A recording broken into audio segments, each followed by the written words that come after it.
Assalamualaikum, apa kabar? Assalamualaikum, apa kabar? Assalamualaikum, assalamualaikum, assalamualaikum, apa kabar? Assalamualaikum warahmatullahi wabarakatuh. Bagaimana kabarnya anak-anakku? Semoga kalian selalu sehat ya.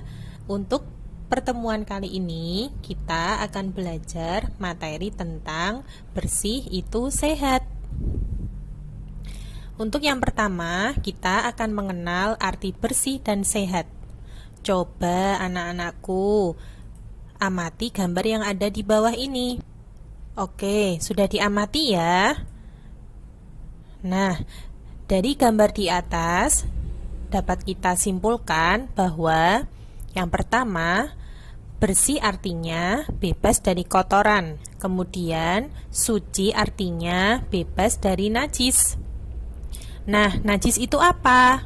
Najis artinya sesuatu yang menjadikan terhalangnya seseorang untuk beribadah kepada Allah. Nah, sekarang kita akan belajar macam-macam najis. Najis dibagi menjadi 3 anak-anak. Yang pertama, najis mukhafafah atau najis ringan. Najis mukhafafah ini contohnya adalah air kencing anak laki-laki yang berusia kurang dari 2 tahun dan hanya minum ASI, tidak makan makanan lain kecuali ASI.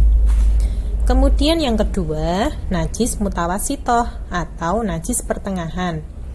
Najis ini contohnya darah, nanah, muntah, kotoran, wadi, bangkai, madi, cecair yang memabukkan, susu, dan mani.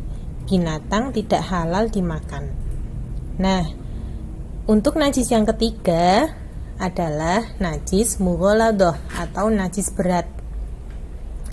Contoh dari najis mughaladoh ini adalah segala perkara yang ada hubungannya dengan babi dan anjing atau binatang hasil perkawinan silang antara babi atau anjing. Hal-hal yang perlu diingat ya anak-anak ya. Yang pertama, bahwa najis itu pasti kotor. Sesuatu yang najis itu pasti kotor. Tetapi kotor belum tentu najis. Misalnya, anak-anak tangannya terkena tanah atau terkena tinta, berarti itu hanya kotor, tidak najis. Kemudian, bersih atau suci dibagi menjadi 2, yaitu bersih dari hadas dan bersih dari najis. Hadas itu apa ya? Ada yang tahu? Hadas dibagi menjadi 2, yaitu hadas kecil dan hadas besar. Hadas kecil contohnya air seni, tinja, atau kentut. Nah, hadas kecil merupakan sesuatu yang membatalkan wudhu. Cara menghilangkannya, dicuci dengan air bersih lalu melakukan wudhu. Yang kedua, hadas besar. Hadas besar ini contohnya adalah mimpi basah bagi laki-laki dan haid bagi perempuan.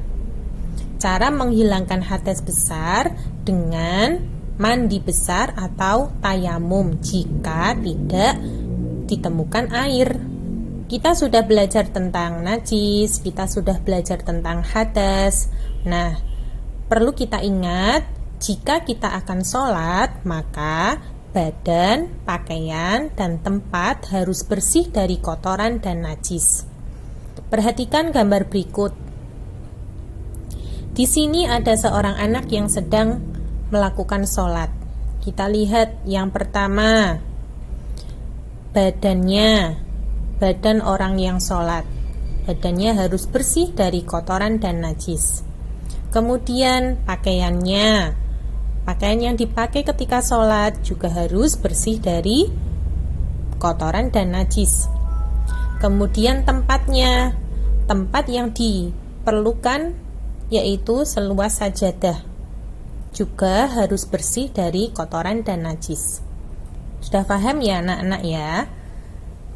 Untuk selanjutnya, kita akan belajar cara membersihkan najis. Bagaimana pendapat kalian tentang gambar di bawah ini? Oh iya, pintar. Gambar di sini menerangkan tentang seorang anak yang sedang membersihkan najis pada pakaian atau barang yang dipakainya. Yang perlu kita ingat, cara membersihkan najis harus menggunakan air suci dan mensucikan, atau bisa disebut juga dengan air mutlak. Air mutlak itu contohnya air sumur, air hujan, air sungai, air laut. Itu adalah contoh air mutlak atau air yang suci dan mensucikan. Nah, ini ada gambar apa ya anak-anak ya?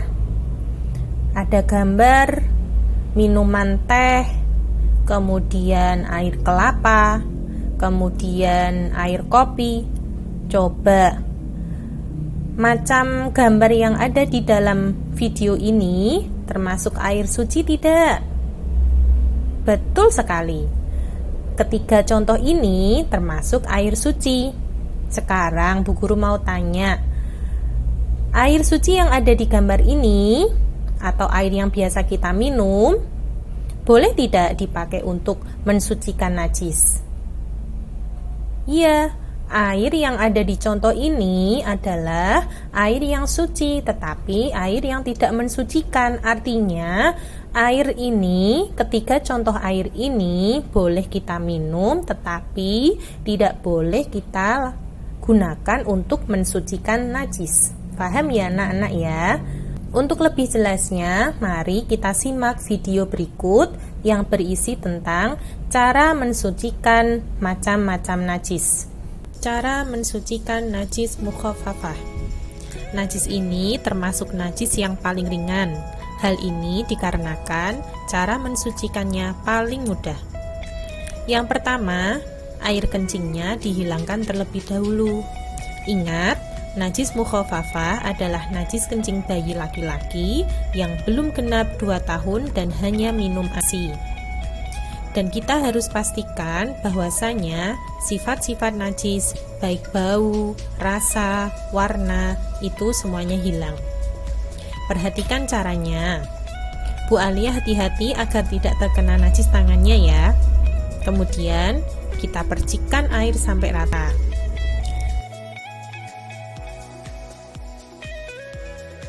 Kemudian kita bersihkan airnya, dan sekarang sudah suci. Cara mensucikan najis mutawasitoh. Kita lihat itu ada kotoran hewan. Caranya, kita hilangkan bentuk najisnya terlebih dahulu dengan tisu. Kita harus berhati-hati, jangan sampai tangan kita terkena najis. Setelah kita pastikan sifat-sifat najis, baik bau, warna, rasa, tadi sudah hilang semua. Kemudian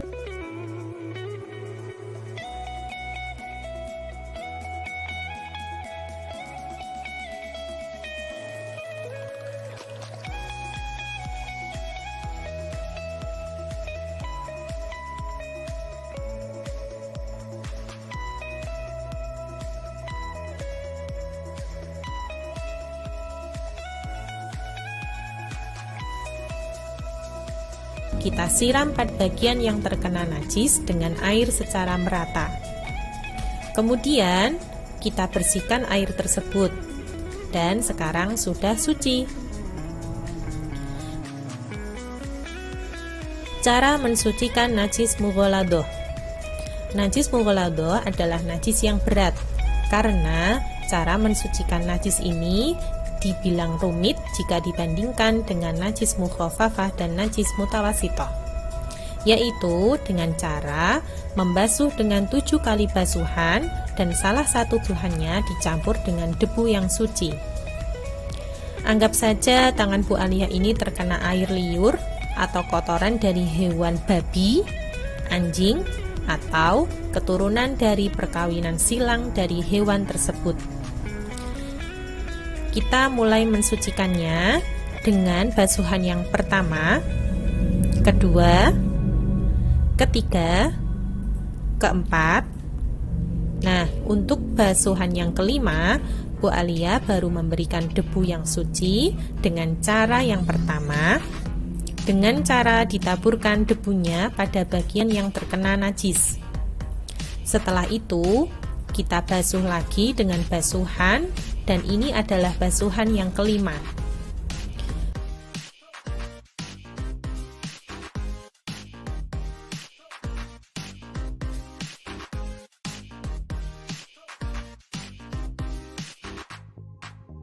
Untuk cara yang kedua, air langsung dicampurkan dengan debu. Setelah itu kita basuh lagi, yaitu basuhan yang keenam dan ketujuh. Ini sudah suci ya anak-anak, semoga kalian paham ya.